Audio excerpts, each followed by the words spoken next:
بسم اللہ الرحمن الرحیم رب اشرح لی صدری ویسر لی امری واحلل عقدۃ من لسانی یفقہوا قولی۔ کتاب الطہارہ، فصل اول، طہارت، اس کے اسرار اور نماز کے متعلقات۔ طہارت کا لفظی معنی ہوتا ہے پاک صاف کرنا۔ اسرار سر کی جمع ہے۔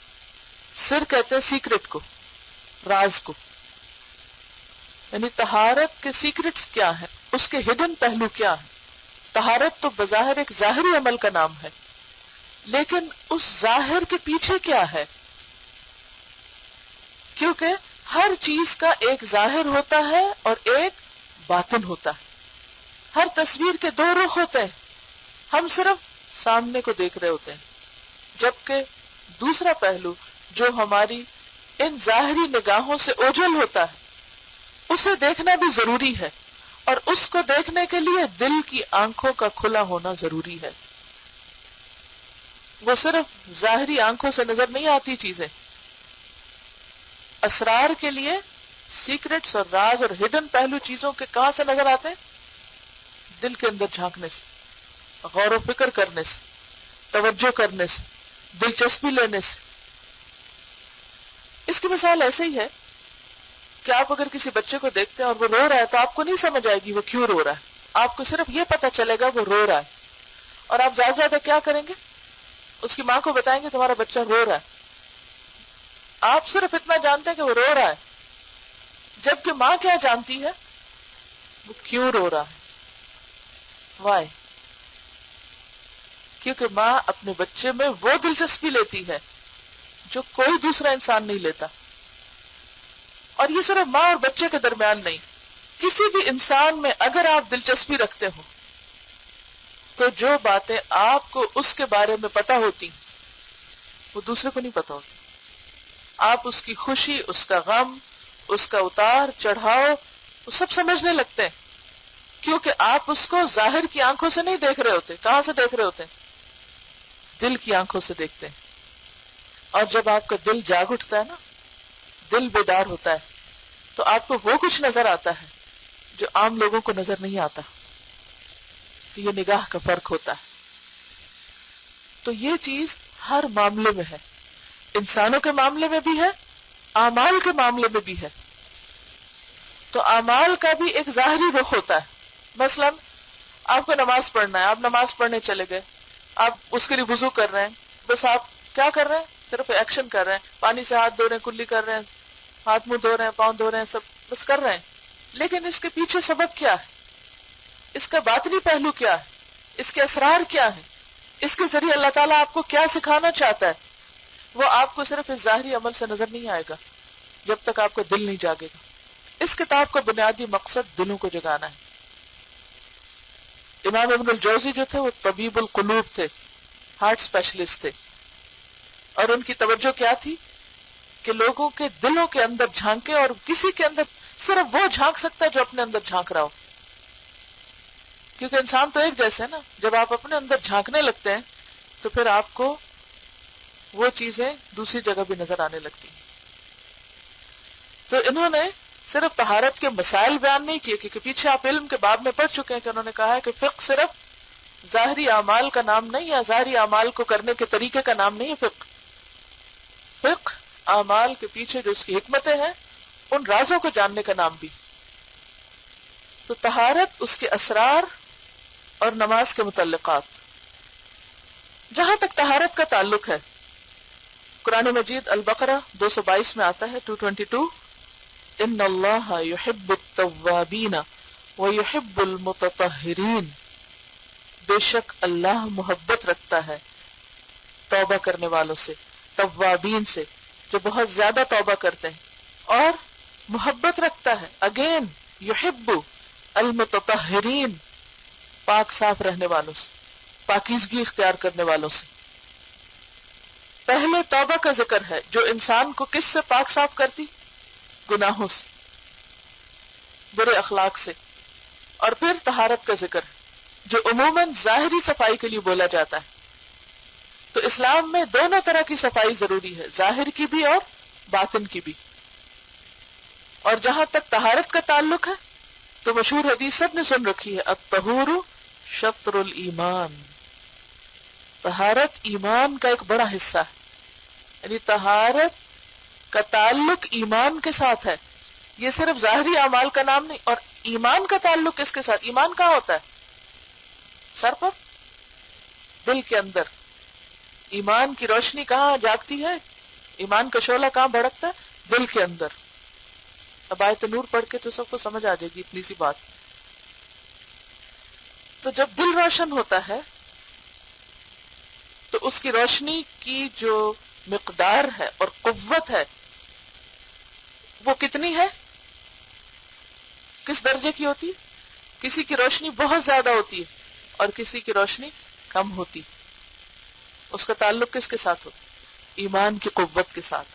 جتنا ایمان قوی ہوگا، اور ایمان کی قوت کا انحصار کس پر ہے؟ اللہ کی معرفت پر، اللہ کی پہچان پر. جتنا جتنا آپ اس کو پہچانتے جائیں گے اتنا اتنا ایمان بڑھتا جائے گا. جتنا جتنا ایمان بڑھے گا اتنی اتنی روشنی بڑھے گی. جتنی جتنی روشنی اندر کی بڑھے گی اتنا اتنا عمل تبدیل ہوگا. اور جتنا جتنا آپ کا عمل تبدیل ہوگا اتنا اتنا آپ کے آس پاس والے لوگوں کا بھی تبدیل ہوگا. وہ آپ کو دیکھ دیکھ کر بدلتے جائیں گے. دین کی دعوت محض کسی ٹیکنیک اور سکل سے نہیں ہوتی، کسی ظاہری طریقوں سے نہیں ہوتی. دین کی دعوت کا سب سے بہترین طریقہ کیا ہے؟ عمل. عمل میں آگے بڑھنا. اور عمل ہو نہیں سکتا جب تک ایمان نہ ہو. ایمان ہو نہیں سکتا جب تک اللہ کی پہچان نہ ہو. اللہ کی پہچان ہو نہیں سکتی جب تک علم نہ ہو. چراغ روشن نہیں ہو سکتا جب تک کہ تیل نہ ہو. تیل نہیں تو چراغ بھی بجھ جائے گا. اور علم صرف ظاہری الفاظ کو پڑھنے کا نام نہیں ہوتا. اسی لیے آپ دیکھیں کہ بہت ساری چیزیں کہاں سے نکلتی ہیں؟ ایمان سے پھوٹتی. ایمان کی کتنی شاخیں ہیں؟ پڑھا حدیث میں کتنی شاخیں؟ 70 سے کچھ اوپر شاخیں. تو گویا وہ ایک سیڈ کی طرح ہے. جب وہ دل میں بویا جاتا ہے تو اس سے کیا نکلتا ہے؟ کیا پھوٹتا ہے؟ بہت ساری شاخیں نکلتی ہیں. پھر اس کی جیسے ایک دانہ 700 دانے لاتا ہے، تو اسی طرح ایمان جب دل میں آتا ہے اور اس کی برانچز نکلنے لگتی تو پورے جسم کو اپنے لپیٹ میں لے لیتی، پوری زندگی کا احاطہ کر لیتی. اسی لیے آپ دیکھیں گے کہ اکثر چیزوں کے بارے میں آپ پڑھیں گے اور الٹیمیٹلی بات یہاں جا کے رکے گی کہ یہ بھی ایمان کا حصہ ہے. مثلا آپ پڑھتے ہیں نکاح ایمان کا حصہ ہے. نکاح سے ایمان مکمل ہوتا ہے. جہاں ایک طرف نکاح اور ایمان ہے، دوسری طرف طہارت اور ایمان ہے. اور اسی طرح اگر کوئی نماز نہیں پڑھتا تو اس کا ایمان نہیں ہے. اور اسی طرح باقی عبادات ہیں. حج نہیں کوئی کرتا تو اس کا تعلق کوئی نہیں ہے ایمان سے، اسلام سے. تو دین میں جتنی بھی چیزیں ہیں بیسیکلی وہ جا کے کہاں رکتی ہیں؟ ایمان کے ساتھ، ایمان پہ جا کے رکتی ہیں، بنیاد پر. اور ایمان کہاں ہے؟ دل میں. اور جب تک دل صاف نہیں، دل کا تزکیہ نہیں، تو ظاہر کی صفائی کچھ فائدہ نہیں دیتی. تو اسی لیے ان اللہ یحب التوابین ویحب المتطہرین، اور الطہور شطر الایمان. تو امام ابن الجوزی کہتے ہیں معلوم ہونا چاہیے کہ طہارت کے 4 مرتبے ہیں، 4 لیولز ہیں، 4 levels.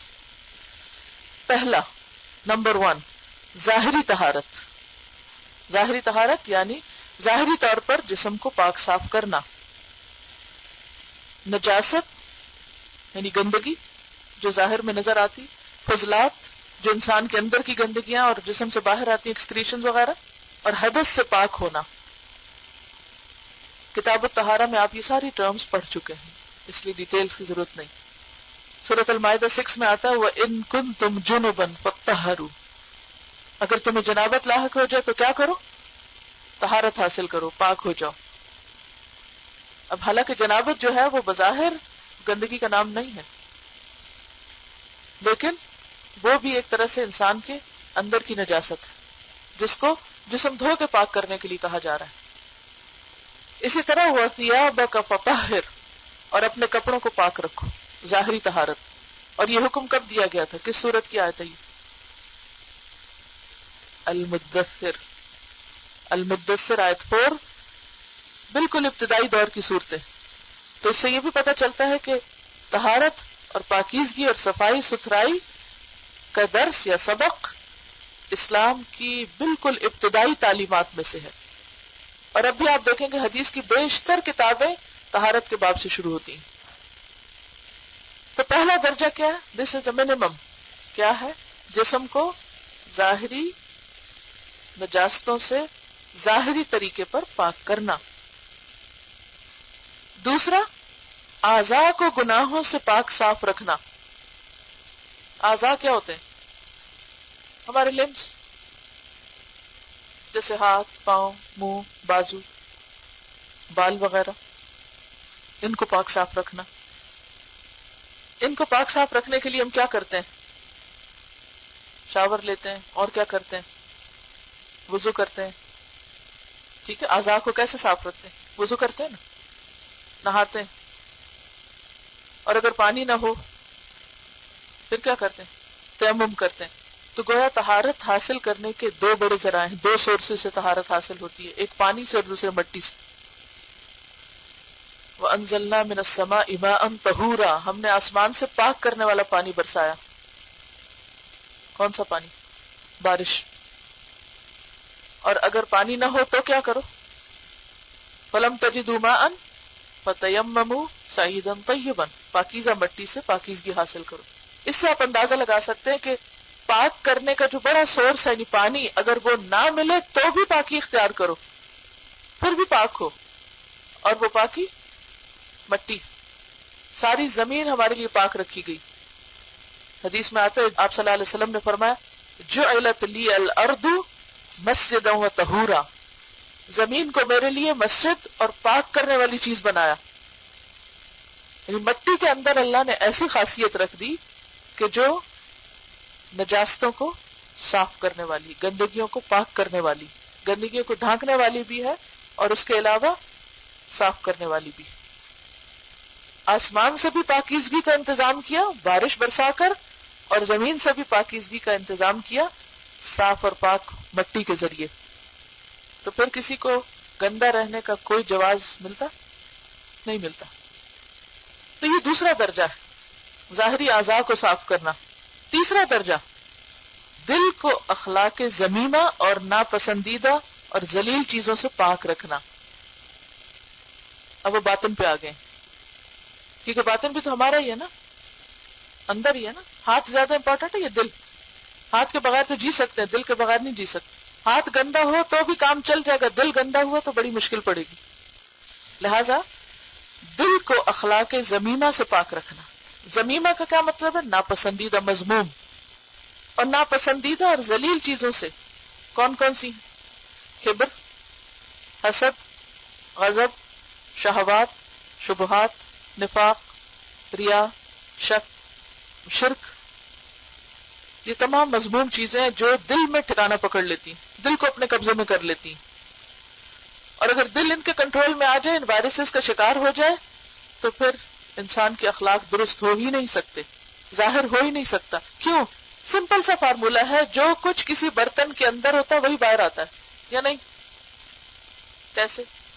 You make a cake, جس بول میں ڈالیں گے وہی شیپ اختیار کر لے گا، بیک کر کے باہر نکالیں گے تو وہی چیز نکلے گی. اور مثلا اگر آپ اپنا فریج کھولتے ہیں، پانی کی بوتل اٹھا کے انڈیلیں گے تو کیا نکلے گا؟ دودھ کی اٹھائیں گے تو، جوس کی اٹھائیں گے تو.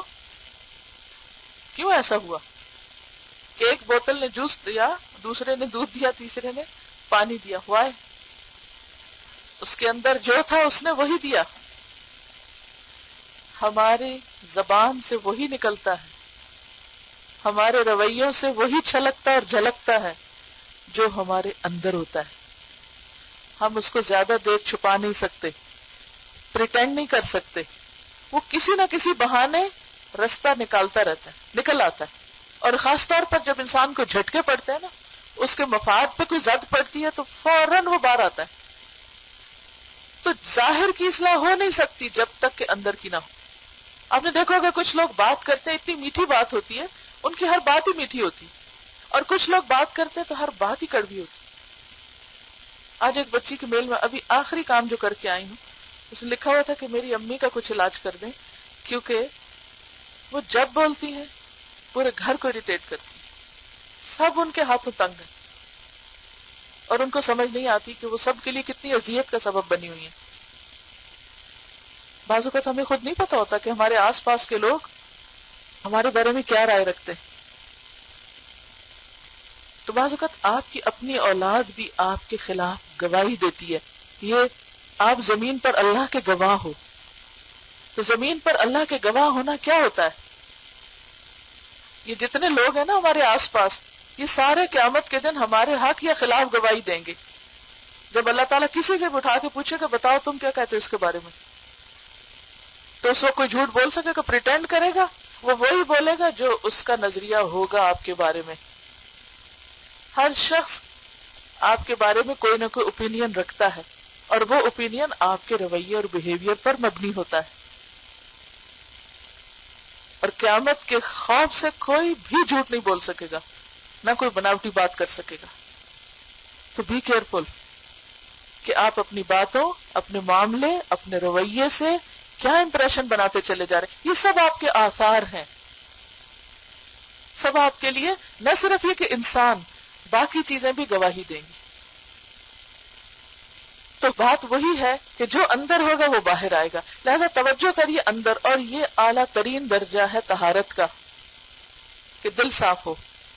اور سب سے مشکل کام، ہاتھ دھونا آسان ہے، بعض لوگ تو سارا وقت ہاتھ ہی دھوتے رہتے ہیں، وہ وسوسے کی بیماری یا وہم کی بیماری کا شکار ہو جاتے ہیں۔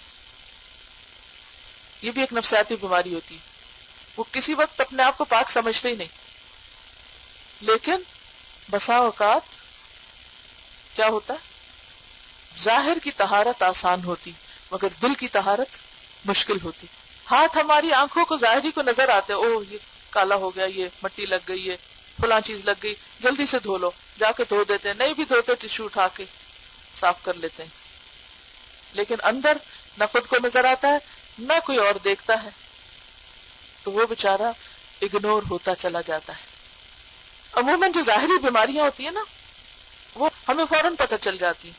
مثلا اگر آپ کو کہیں کٹ لگا اور خون نکل رہا ہے تو فوراً سب کو پتہ چل رہا ہے، وہ دوسرے بھی کہتے اوہ دیکھو تمہارا خون نکل رہا ہے، خود کو بھی پتہ چلتا ہے خون نکل رہا ہے، ہم فوراً بینڈیج کرتے ہیں یا کچھ اس کے علاج کرتے ہیں۔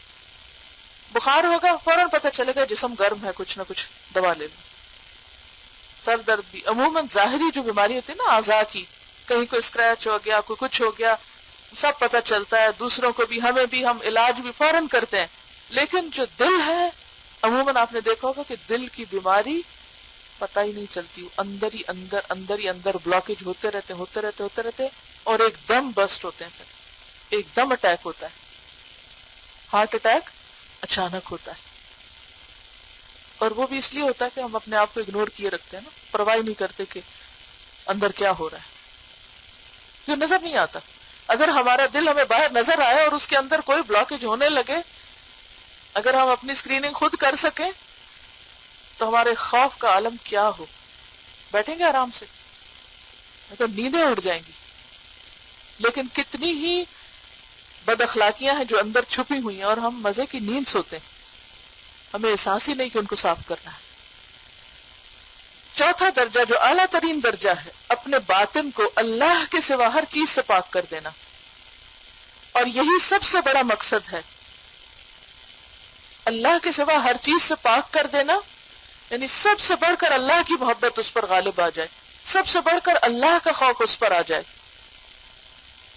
پرائرٹی نمبر 1 اللہ ہو، کسی چیز کو دیکھیں تو اللہ کی یاد آئے، مال خرچ کرنے لگے تو اللہ یاد آئے، بندے نہ یاد آئے کہ ان کو دکھانے کے لیے کرنا ہے، نماز پڑھے تو اللہ یاد آئے، اقم الصلاۃ لذکری، کسی کو مسکرا کے دیکھے تو اللہ یاد آئے کہ اس کے لیے کر رہے ہیں، ان صلاتی ونسکی ومحیای ومماتی للہ رب العالمین لا شریک لہ وبذلک امرت وانا اول المسلمین۔ تو وہ ہماری پرائرٹی نمبر 1 ہو جائے، اور یہ مطلوب ہے کہ ریاکاری کا ادنا شائبہ بھی نکل جائے، اور اس پر اپنے آپ کو ٹیسٹ کرتے رہیں۔ مثلا آپ کسی کو کچھ دے رہے ہیں، یہ وہ سلام ہی کر رہے ہیں، کچھ کر رہے ہیں، فوراً پوچھیں اس کے لیے کیا، کیوں کیا، کیا مطلب ہے، کیا مقصد ہے، کیا چاہتے ہو، کیا صلہ چاہیے اس کے پیچھے۔ اس سے کچھ چاہیے جس کو کر رہے ہو. لن تنالوا البر حتى تنفقوا مما تحبون. اب شیطان کا کیا کام ہوتا ہے؟ وہ ہر وقت دل میں ڈالتا رہتا ہے اگر تم نے یہ نہ کیا فلاں دیکھنا تمہیں کیا کہے گا، اگر تم نے یہ کر لیا نا دیکھنا فلاں تو تمہیں بہت چاہے گا. اور اگر یہ لوگوں کے خوف اور لوگوں کی غلامی سے باہر آئیں، اور یہ مطلوب اعلیٰ ہے کہ باطن کو اللہ کے سوا ہر چیز سے پاک کر دینا، کسی کی پرواہ نہ رہے. پرواہ اس سینس میں کہ کوئی ہمیں اچھا سمجھتا ہے یا برا سمجھتا ہے، فکر یہ رہے کہ اللہ کیا چاہتا ہے ہم سے، کیا وہ راضی ہے یا نہیں، وہ خوش ہے یا نہیں. اور اگر وہ خوش ہوگا تو مشکل سے مشکل کام آسان، اور اگر وہ ناراض ہے ہر چیز مشکل. لکھتے ہیں کہ جس کی بصیرت طاقتور ہوگی وہ اس مطلوب تک پرواز کرے گا، وہ یہاں تک اڑ کے پہنچے گا پھر. لیکن جس کی بصیرت اندھی ہو، بصیرت کون سی نگاہ ہوتی ہے؟ دل کی نگاہ. جس کی بصیرت اندھی ہوگی وہ طہارت کے مراتب میں سے صرف پہلا مرتبہ ہی جان سکے گا، وہ پہلے درجے پہ اٹکا رہے گا.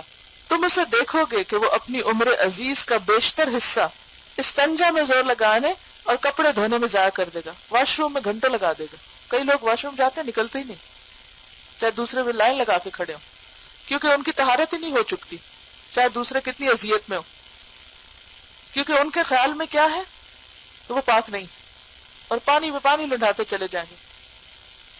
وسوسوں اور قلت علم یعنی علم تھوڑا ہونے کی وجہ سے وہ یہ سمجھتا ہے کہ طہارت مطلوبہ صرف یہی ہے. وہ متقدمین یعنی پہلے جو گزرے، متقدم ہوتے جو پہلے دور کے لوگ گزرے، ان کی عادات سے جاہل ہے کہ وہ کیسے پاک ہوتے تھے. کیونکہ بہترین زمانے کے لوگ کون تھے؟ جو نبی صلی اللہ علیہ وسلم کے زمانے کے تھے، صحابہ کے دور کے لوگ، کہ وہ دل کو پاک کرنے میں اپنی ساری زندگی ختم کر دیتے تھے. ظاہر کے معاملے میں سہل انگاری سے کام لیتے تھے، یعنی اتنی مشکل میں نہیں ڈالتے تھے خود کو، سہل آسان. جیسا کہ حضرت عمر رضی اللہ عنہ کے بارے میں مروی ہے کہ آپ نے ایک عیسائی عورت یعنی کرسچن عورت کے مٹکے سے وضو کیا. مٹکا کیا ہوتا ہے؟ کہ پانی کا جو ٹب وغیرہ ہوتا ہے، اس کے پانی سے وضو کر لیا. وہ میل کچیل کی وجہ سے بسا اوقات ہاتھ بھی صاف نہ کرتے، کہ عمومی طور پر ظاہر اگر پانی پاک ہے تو پاک ہے، چاہے وہ کسی کرسچن کے پاس ہی کیوں نہیں. زمین پر نماز پڑھتے، یعنی جائے نمازیں بچھانے کا زیادہ اہتمام نہیں ہوتا تھا، پلین صاف زمین کے اوپر نماز ادا ہو جاتی. ننگے پاؤں چلتے، اور استنجا میں صرف ڈھیلوں کے استعمال پہ اکتفا کر لیتے. ہر وقت پانی سے نہیں دھوتے تھے اپنے آپ کو، صرف مٹی سے پاک کرنا کافی سمجھتے تھے. لیکن اب ان لوگوں تک معاملہ آ پہنچا ہے جو حماقت کو نظافت کہتے ہیں، جو اپنی بے وقوفی اور لا علمی اور جہالت کی وجہ سے ایسے کام کرنے کو زیادہ ہم سمجھتے ہیں اور سمجھتے ہیں زیادہ پاک کرنے والا. تم دیکھو گے کہ ان کا زیادہ وقت ظاہری ٹیپ ٹاپ میں گزرتا ہے، گھنٹوں سلون میں گزرتے ہیں، جبکہ ان کا باطن خراب ہے. شیشے کے آگے زیادہ وقت گزرتا ہے بنسبت اپنے عیبوں کو دیکھنے کے. اس میں تکبر، غرور، جہالت، ریا اور نفاق وغیرہ کی گندگیاں بھری ہوئی ہیں. کس میں؟ دل میں. اگر وہ کسی کو دیکھیں کہ صرف ڈھیلوں کے استعمال پہ اکتفا کرتا ہے، یعنی اگر ان کو کسی کے بارے میں پتا چلے کہ یہ شخص پانی سے خود کو نہیں دھوتا، صرف مٹی سے ہی، جیسے گاؤں وغیرہ میں اب بھی لوگ ایسا ہی کرتے ہیں، اور زمین پہ ننگے پاؤں چلتا ہے یا ننگی زمین پہ نماز پڑھتا ہے یا کسی بڑھیا کے برتن سے وضو کرتا ہے، تو اس پر سخت اعتراض کریں گے، کہیں گے تم پاک ہی نہیں. ان کے نزدیک یہ طہارت کافی نہیں، اسے گندا کا لقب دیں گے. ہے تم کتنے گندے ہو، تم نے کرسچن کے ساتھ کھانا کھا لیا، یا تم نے اس کے برتن سے پانی لے لیا، یا تم زمین پر ہی پڑھنے لگ گئے نماز. یعنی بعض لوگ ہوتے ہیں کہ اتنا زیادہ جائے نماز کا اہتمام کرتے ہیں کہ کہیں نماز پڑھنے نہیں دیتے، یعنی وہ سمجھتے ہر جگہ ہی ناپاک ہے. اس کا مطلب نہیں کہ جائے نماز استعمال نہیں کرنی چاہیے، کرنی چاہیے بسا اوقات یہ کہ صف درست کرنے کے لیے یا نشانی کے طور پر، لیکن یہ سمجھ کر نہیں کرنی چاہیے کہ یہ زمین ناپاک ہے اس لیے یہاں جائے نماز بچھائے بغیر نماز ہی نہیں ہوگی. اچھا، بعض لوگ تو اس حد تک گزر جاتے ہیں کہ وہ کہتے ہیں یہ جگہ ناپاک ہے لہٰذا اس کے اوپر جائے نماز بھی نہ بچھاؤ، وہ بھی کہیں اور جا کے پڑھو. نماز نہ پڑھنا ان کے نزدیک کوئی بات نہیں، لیکن اگر پڑھو تو اس کے ساتھ اتنے جنجال پالے ہوئے کہ پھر اسی میں عافیت سمجھتے کہ نہیں پڑھی جائے. تو ایسے لوگوں پر اعتراض کریں گے، اسے گندا کا لقب دیں گے، ساتھ کھانے سے انکار کر دیں گے. دیکھو ان لوگوں نے سادگی کو، جو کہ ایمان کا حصہ ہے، حدیث میں آتا ہے البذاذۃ من الایمان، کہ کس طرح گندگی اور احمقانہ فعل کو نظافت بنا دی، ویلیوز الٹ گئی، جو اصل صفائی تھی وہ پیچھے چلی گئی اور ظاہریت اوپر آ گئی۔ اسی طرح برائی کو بھلائی اور بھلائی کو برائی میں بدل ڈالا۔ جو آدمی اس طہارت سے نظافت کا ارادہ کرے اور پانی بہانے میں اسراف نہ کرے اور یہ عقیدہ رکھے کہ زیادہ پانی استعمال نہ کرنا دین کا منشا ہے، تو یہ کوئی بری بات نہیں۔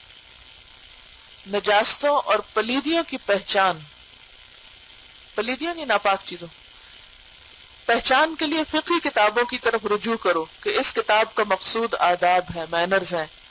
یعنی یہ کتاب آپ کو یہ نہیں بتائے گی کہ استنجا کیسے کرنا ہے یا وضو کیسے کرنا ہے، اس کتاب کا مقصد کیا ہے، اس کی حکمتیں آپ کو بتانا ہے۔ فضلات کا دور کرنا دو طرح پر ہے، ایکسکریشنز جو ہے، ایک تو میل کچیل ہے جس کو زائل کیا جائے، دور کیا جائے، جیسے کہ سر میں میل جمع ہو جائے تو اسے غسل اور کنگھی یعنی کومبنگ کر کے صاف کیا جائے اور تیل لگائے کہ بالوں کی پریشانی ختم ہو۔ اسی طرح کان اور ناک میں جو میل جمع ہو جائے اس کا دور کرنا مستحب ہے۔ مسواک اور کلی کرنا بھی مستحب ہے کہ دانت اور زبان میل کچیل سے پاک ہو۔ اسی طرح ہاتھوں کے پوروں کا میل ہے، یعنی ہاتھوں کے پوروں کے اندر، یعنی یہ پور ہوتے ہیں اس کے ناخنوں کے جو آس پاس جگہ اور خود ناخن، اسی طرح ہاتھوں کے پوروں کا میل ہے، پھر تمام بدن کا میل جو راستے کے غبار اور جسم کے پسینے سے جمع ہو جاتا ہے اور اس کو غسل زائل کرتا ہے۔ حمام میں غسل کرنے میں کوئی حرج نہیں۔ حمام اس زمانے میں پبلک باتھ کو کہتے تھے، لوگوں کے گھروں میں اٹیچڈ باتھس کا کوئی رواج نہیں تھا، نہ کوئی سوچ سکتا تھا اس دور میں۔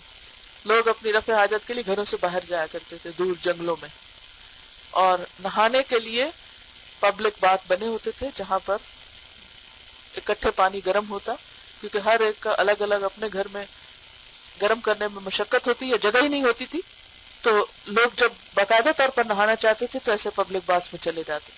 کہتے اس میں حرج کوئی نہیں ہے، اگر انسان کے اپنے گھر میں انتظام نہیں تو ایسی جگہ جا سکتا ہے، بلکہ وہاں میل کچیل اچھی طرح صاف ہو جاتا ہے۔ حضرت محمد رسول اللہ صلی اللہ علیہ وسلم کے صحابہ کی ایک جماعت حمام جایا کرتی تھی، یعنی اس دور میں بھی جاتے تھے لوگ اور اسے برا نہیں مانا گیا، لیکن جو وہاں جائے اس پر لازم ہے کہ ستر پوشی کا خیال رکھے، یعنی کسی کے سامنے چینج نہیں کرے کپڑے یا ایسی جگہ پر نہ ہو کہ اس کا بدن کسی اور کو دکھے۔ جو شخص حمام میں داخل ہو اس پر لازم ہے کہ اس کی حرارت سے آتش دوزخ کی حرارت یاد کرے، کیونکہ مومن کی فکر دنیا کے ہر معاملے میں آخرت کی طرف چلی جاتی ہے۔ یعنی مومن رہتا دنیا میں لیکن ہر واقعے سے کوئی چوٹ لگتی ہے تو قبر کی تنگی یاد آتی ہے، کچھ اور اسی طرح کی جسمانی تکلیف پہنچتی ہے، یہ روحانی صدمہ پہنچتا ہے، تو اس کا فوراً دھیان کس پہ چلا جاتا ہے کہ موت کے وقت کیا ہوگا، موت کیسی ہوگی، موت کے بعد کیا ہوگا، کیا گزرے گی، کیا بنے گی۔ ہر برتن سے وہی چھلکتا ہے جو اس میں ہو۔ کیا تم غور نہیں کرتے کہ اگر ایک آباد گھر میں، آباد گھر جیسے آپ لوگوں کے گھر، آباد گھر میں بزاز، بزاز کہتے ہیں کلاتھ مرچنٹ کو، بڑھئی کارپینٹر، اور معمار میسن یا بلڈر، اور جلاحہ ویور کپڑے بنتے ہیں جو داخل ہوں، تو بزاز فرش کو دیکھے گا، یعنی جو کارپٹ بچھانے والا ہے وہ کیا کرے گا، آ کے آپ کے وہ چھت وغیرہ نہیں دیکھے گا، وہ دیکھے گا کہ آپ کا کارپٹ کیسا ہے، ضرورت ہے اس کو، ویئر اینڈ ٹیئر ہو گئی ہے، اسے چینج کرنا چاہیے، اور اس کی قیمت کا اندازہ کرے گا کہ ابھی جو بچھا یہ کتنا ہے، اور اگر اور بچھانا ہو تو کتنی کاسٹ آئے گی، کتنے اسکوائر فٹ چاہیے۔ جلاحہ کپڑے کی بنائی دیکھے گا، یعنی کرٹن کس چیز کے بنے ہوئے ہیں، کیسی بنائی ہے اس کی، یا کہاں کا کپڑا ہے۔ بڑھئی مکان کی چھت پہ غور کرے گا، میسن جو ہے وہ ادھر ادھر دیکھے گا۔ بڑھئی چھت کو کیوں دیکھے کارپینٹر؟ کیونکہ پہلے زمانے میں لکڑی کی چھتیں ہوتی تھی، وہ اندر سے بالے وغیرہ نظر آتے تھے، کڑیاں اور بالے سب لکڑی کا نظر آتے تھے۔ معمار دیواروں کو دیکھے گا کہ کیسی بنی ہوئی۔ اسی طرح مومن اگر اندھیرا دیکھے گا تو قبر کا اندھیرا یاد کرے گا، کوئی ہیبت ناک آواز سنے گا تو نفخہ سور کو یاد کرے گا۔ کبھی آپ نے کوئی زندگی میں بم پھٹنے کی یا کوئی عمارت گرنے کی آواز سنی ہو تو پہلا خیال کس کی طرف گیا تھا؟ یعنی کوئی بھی جب ان یوزول چیز ہوتی ہے تو سوچا کریں کہ میرا پہلا دھیان کہاں جاتا ہے، وہ پہلی سوچ میرے دل میں کیا آتی، اسی سے آپ اپنے ایمان کو ڈٹرمن کر سکتے ہیں.